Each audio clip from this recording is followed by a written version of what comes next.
ఈ రోజున చాలా విషయాల్లో ఆసక్తి ఉంది.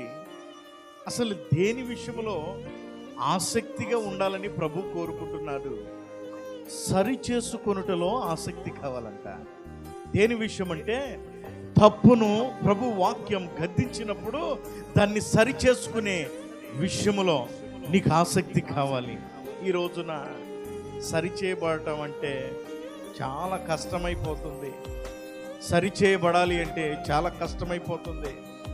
ఇది నాకు కాదు, ఈ మాట నాకు కాదు, ఇది దేవుని వాక్యం ప్రక్కన వాళ్ళకి అని చెప్పుకునే వ్యక్తులు ఎక్కువ ఉన్నారు. కానీ ఈ వాక్యం నాతో దేవుడు మాట్లాడుతున్నాడని సరి చేసుకునే వాళ్ళు కొందరు. వాక్యం అంటది కదా, నీవు ఆసక్తి కలిగి ఉండు.